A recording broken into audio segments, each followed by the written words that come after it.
He said, "Man, that sure is some good-looking stagecoach. That's what they call a motor, a bus, a motor home." For 60 years, Ernest Borgnine kept quiet about the co-star who made his life hell. Now, shocking details emerge about what really happened on set: violent outbursts, sabotaged scenes, and the coffee throw incident that left someone with second-degree burns. But the most explosive revelation wasn't just professional, it was deeply personal. Today, the truth about Hollywood's most dangerous feud finally comes to light. Ernest Borgnine's path to Hollywood was anything but planned. Born as Ernest Borgnine in 1917 in Hampton, Connecticut, he started life as the son of Italian immigrants chasing the American dream. But before he could even form memories of his birthplace, his life took an unexpected turn. When he was just 2, his parents separated. His mother took him to Italy, where he spent the next 5 years completely surrounded by a new world. He lived in Carpi, near Medina, speaking only Italian and absorbing the culture as if he had been born there. Then, in 1923, everything changed again. His parents reconciled, and the family returned to the United States. This move wasn't just about coming home, it was about starting over. His father changed his name from Camillo to Charles, and the family name was shortened from Borgnino to Borgnine, an attempt to fit in and sound more American. For young Ernest, this shift in identity was just the beginning of many transformations that would define his future. Growing up in New Haven, Connecticut, Borgnine had no interest in acting.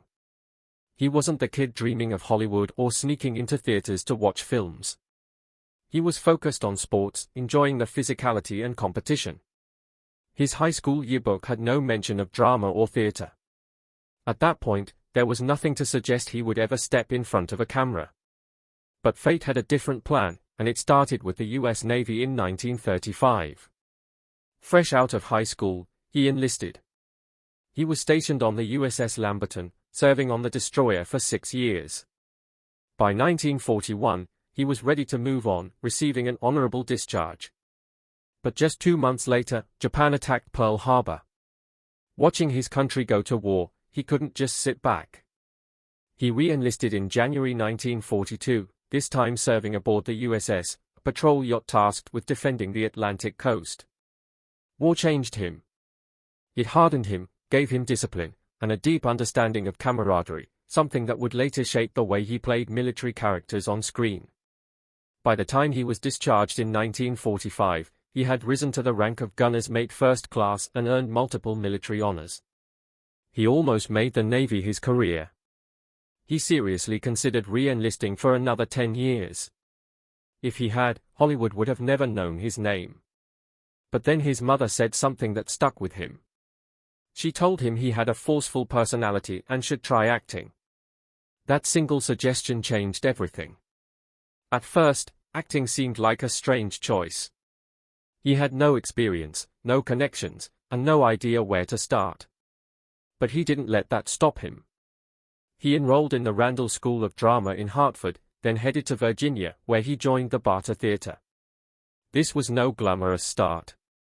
The Barter Theater had been founded during the Great Depression with a simple but unusual idea: people could trade food for tickets that meant actors were often paid in vegetables instead of money.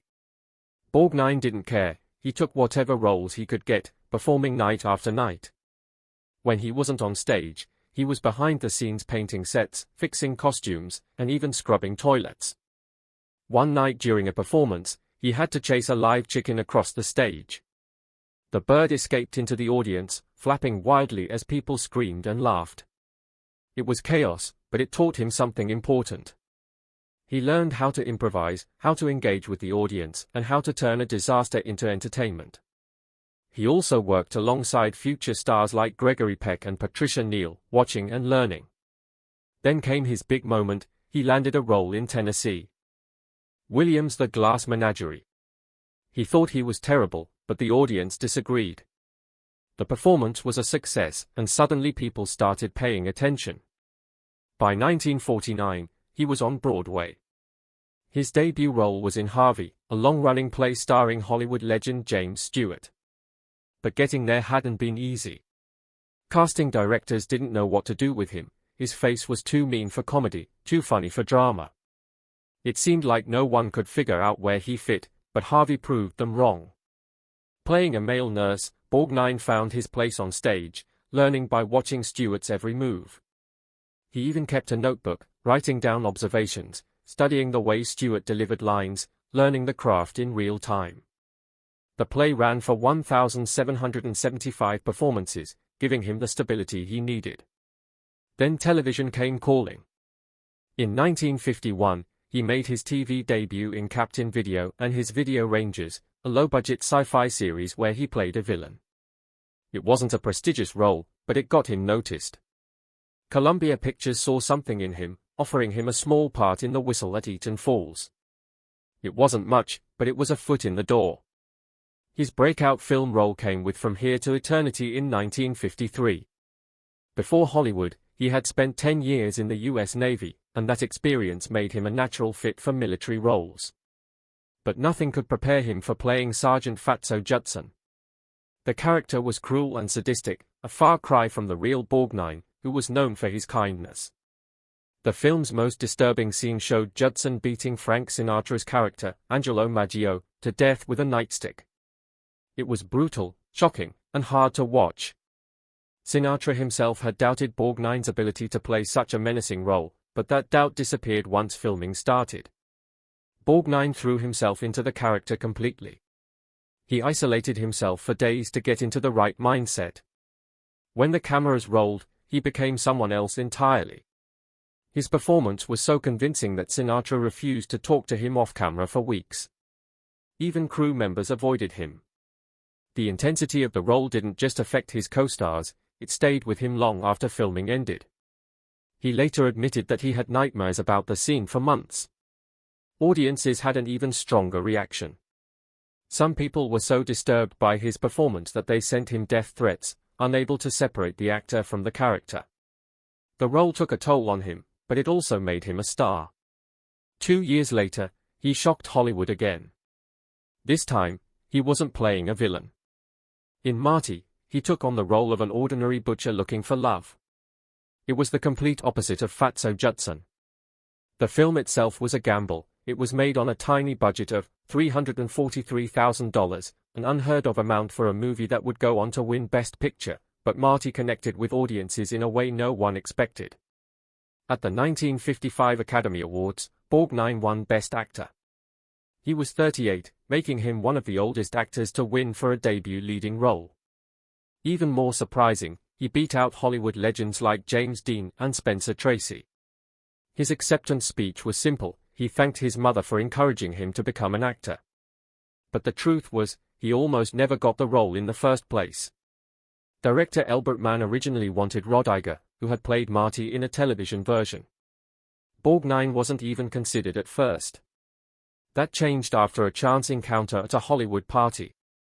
He charmed the producers so much that they decided to give him a screen test. His performance was so natural that Mann later said, Ernest Borgnine didn't act Marty, he was Marty. That role didn't just change his career, it changed Hollywood, proving that movies didn't need big stars or huge budgets to win over audiences. Borgnine never let himself be boxed into one kind of role. In 1967, at 50 years old, he played General Warren in The Dirty Dozen, a film that became a cultural phenomenon. He insisted on doing all his own stunts, including a dangerous leap from a moving train. His younger co-stars, including Lee Marvin and Charles Bronson, were impressed by his stamina. 2 years later, he shocked audiences again in The Wild Bunch, one of the most violent westerns ever made. His character, Dutch Angstrom, was ruthless yet strangely likable. One scene stood out above the rest. As he gunned down dozens of men, he laughed like a madman. That moment haunted him for years. Meanwhile, Ernest Borgnine's journey to television fame was full of surprises. His big break in television came with McHale's Navy. The show ran for 4 seasons and made him a household name. Borgnine played Lieutenant Commander Quinton McHale, a laid-back officer leading a misfit crew. The role was nothing like the intense characters he had played before. What most people didn't know was that his performance was shaped by real experience. He had served in the Navy during World War II, spending years aboard the USS Sil. That gave him a natural confidence in the role, even when the show was at its silliest. But McHale's Navy wasn't just laughs and easy success. During the second season, Borgnine suffered a serious accident when a pyrotechnic device exploded too soon, burning his face and hands. Filming had to stop for 3 weeks while he recovered. When he came back, his dedication was stronger than ever. That same year, he earned an Emmy nomination for the role. The show even had an unexpected effect on real military operations. It took an unexpected turn when a classified memo from 1965 revealed that the U.S. Navy had consulted with the writers of McHale's Navy. Some officials believed that McHale's creative problem-solving could be useful in real life. The result was Operation McHale, a series of naval training exercises inspired by the show. Details about those exercises remain classified, but the fact that a sitcom influenced military strategy is almost unbelievable. Borgnine's television career kept changing in ways no one saw coming. In 1984, he took on the role of Dominic Santini in Airwolf, a fast-paced action series about a futuristic helicopter. By then, he was 67 years old, but he refused to slow down. He even did many of his own stunts, a decision that nearly cost him his life in 1985 during filming. A helicopter lost control and crashed just feet from where he stood. His quick reflexes saved him, and he walked away with only minor injuries.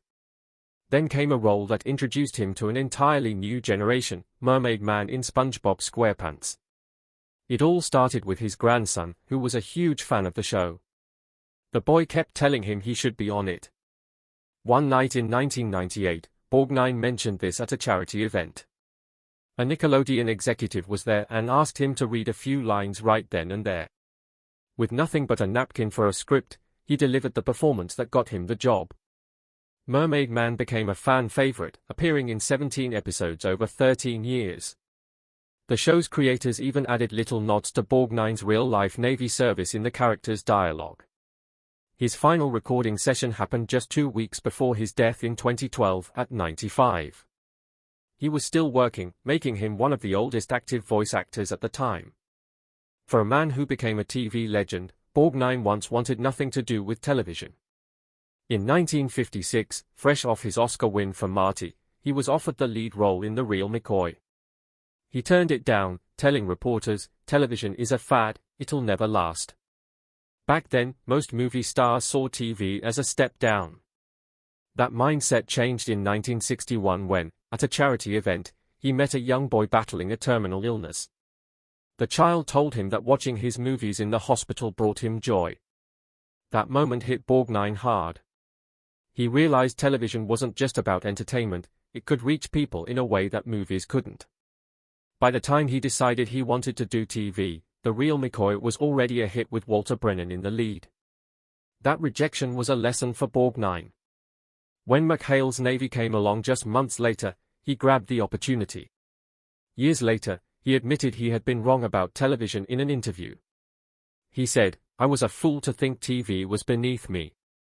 It's not about the size of the screen, it's about the size of the audience's heart." Ernest Borgnine lived a life filled with unforgettable performances, but his love life was just as dramatic. Over 95 years, he married 5 times. Some marriages ended in heartbreak, others in scandal, and one in lasting devotion. His first wife, R.O.A. Keyman, was with him before fame. They married in 1949 and had a daughter, Nancy, in 1952. For nearly a decade, they built a life together, but Hollywood changed everything. As Borgnine's career took off, their marriage fell apart. By 1958, it was over. The next chapter in his love life began with Katie Gerardo, a Mexican actress known for her fiery presence on screen and off. They married in 1959, but their relationship was anything but peaceful. Their fights made headlines, and their passion often turned into public arguments. By 1963, they had enough. Another marriage ended, another lesson learned. Then came the shortest and most infamous of them all. In 1964, Borgnine married Broadway legend Ethel Merman. Their entire relationship lasted just over a month. At first, it seemed like a Hollywood fairy tale. They married in June, then set off on a honeymoon to Japan. But instead of romance, the trip turned into a disaster. Fans surrounded Borgnine wherever they went. Merman, used to the spotlight, felt ignored. The tension grew worse with every passing day. In Tokyo, things exploded. Witnesses later recalled hearing a heated argument echoing through the halls of their hotel. By the end of the trip, Merman had reached her breaking point. In a fit of rage, she threw a diamond and pearl ring into a koi pond. Less than 5 weeks after saying, "I do," she filed for divorce. Merman never spoke about the marriage again. Instead, she let her silence do the talking. In 1978, she released an autobiography. One chapter was titled My Marriage to Ernest Borgnine. Readers turned the page expecting a story, but instead, they found nothing but a blank page. It was a statement that said everything without a single word. Borgnine later admitted how much it hurt. "That blank page said more to me than anything she could have written," he said in an interview. "It was a slap in the face. I'll never forget." After that disaster, Borgnine married Donna Rancourt in 1965. They had 3 children, Sharon, Christopher, and Diana. This marriage lasted longer than the others, but by 1972, it too ended in divorce. Then finally, he found the one. In 1972, Borgnine met Norwegian businesswoman Tove Tracy at a party in Las Vegas. She knew his reputation and hesitated at first, but Borgnine won her over with his charm. They married in 1973, and for the first time, he found real stability. Tove wasn't just his wife, she was his partner in every way. She built a successful beauty business, and Borgnine became her biggest supporter. He even joked that he was the oldest living Avon lady in the world after appearing in her ads. Their love endured for nearly 4 decades, longer than all his previous marriages combined. In the final years of his life, Borgnine often said that Tove was the reason he kept going. In his last interview, just weeks before his death, he said, "I'm 95 years old, and I'm still going strong. I think it's because of the love I have for Tove." On July 8, 2012, he passed away with her by his side, holding his hand. After years of searching, he had finally found the love that lasted. Meanwhile, Ernest Borgnine and Shelley Winters were both stars with strong personalities, which made their time together on the Poseidon adventure anything but easy. The 1972 disaster film followed a group of passengers fighting to survive after their ship capsized. Borgnine played a tough detective, and Winters played his determined wife. Their performances were intense, but behind the scenes, their working relationship was full of tension. Winters was known for her demanding approach. She believed in fully understanding her characters and often pushed for changes to the script. One day, she arrived on set with a 20-page document outlining her character's backstory. She insisted on rewriting lines to fit her vision. The screenwriter resisted, and Borgnine found himself caught in the middle. He later admitted that working with Winters was exhausting because she wanted to control every detail. The biggest challenge came during a difficult underwater scene. Winters insisted on doing her own stunts, even though the production team worried about safety. She wanted to prove she could still swim like a champion at 51. What should have been a quick shoot stretched into a brutal 14-hour day. The scene had to be filmed 65 times before the director was satisfied. The long hours frustrated everyone, including Borgnine, but he remained professional. Later, he called it one of the hardest days of his career. Despite the struggles, Winters' performance was unforgettable. Her dedication paid off when she earned an Academy Award nomination.